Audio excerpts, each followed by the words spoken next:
We don't like what we're doing. We're not enjoying life, and it's turning into disease and illness. So the focus is on yourself.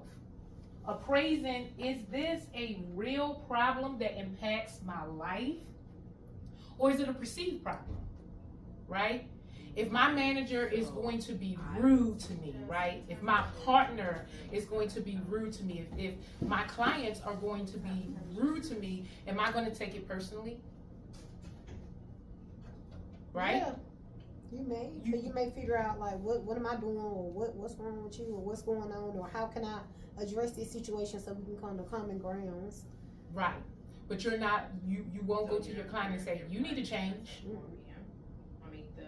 You'll go, how can I change to accommodate or fit or solve this problem, right?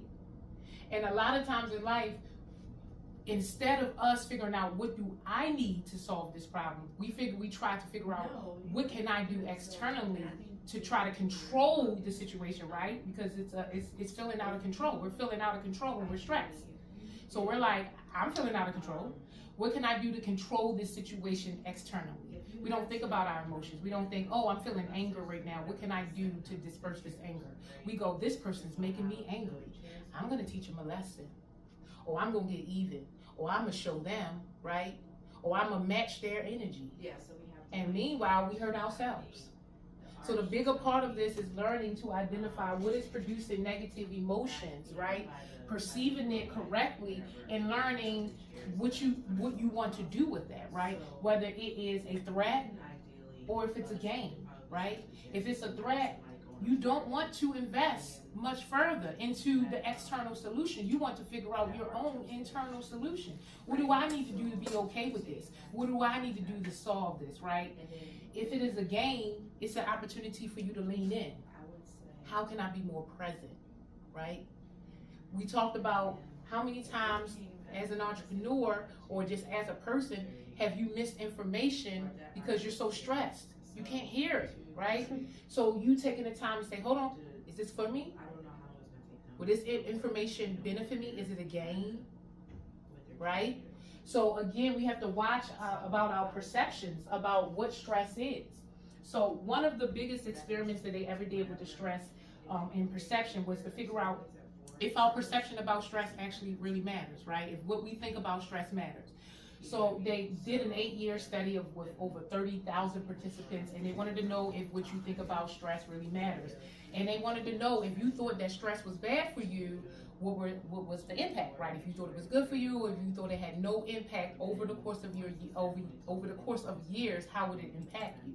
So those who did not experience any stress, right, or little to no stress, you would think would have more or a more positive correlation with it, right?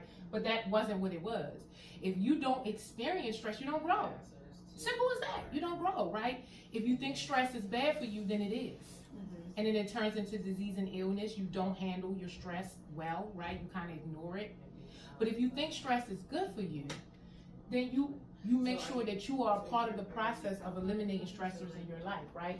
And the study proved that if you believe stress is good for you and that you can make it through it, you have a higher risk of living a healthier, more fulfilling life than a person who believes that it's bad for them or don't have stress at all.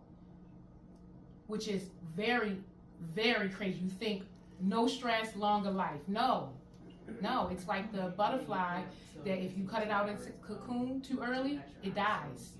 It's the struggle of getting out the cocoon that makes it want to live, right? It's will to live. Same thing with a plant. You can't just uncover a seed when it's buried into the ground, right? It has to push through the soil to become a plant. And so we need to think about what stress is, how it's impacting us, and the emotions behind whatever is stressing us out, right? Am I deliberately pushing this emotion out of my body? And am I doing something different, action-wise, behavior-wise, to produce another situation, a different scenario, internal, not external? The coping mechanisms really matter because stress is going to produce two different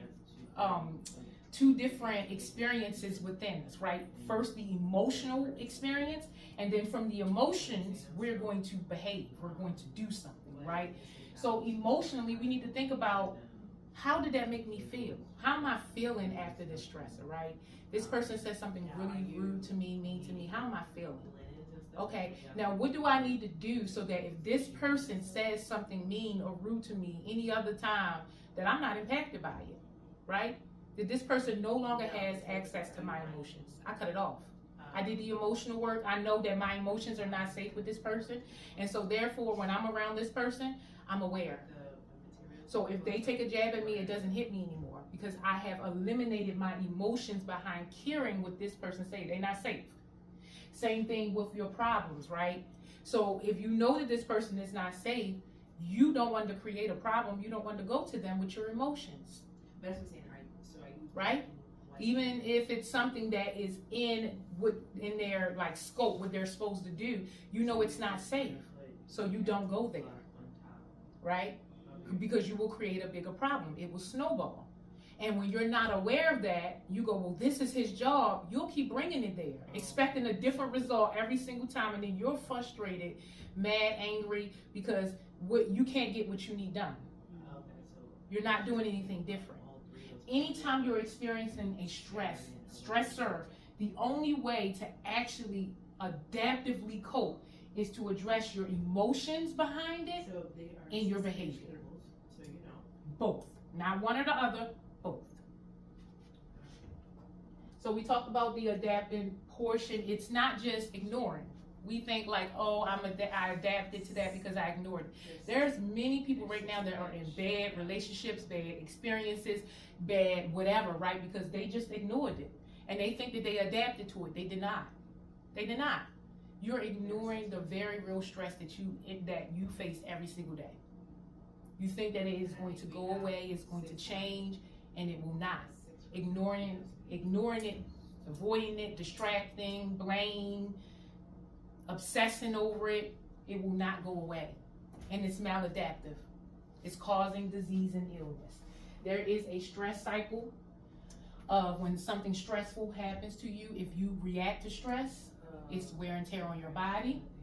It reduces your health, and you have an increased sensitivity to stress. What we talked about in the beginning, you can't hear anything now, right? You're so stressed. And then the problem begins all over again.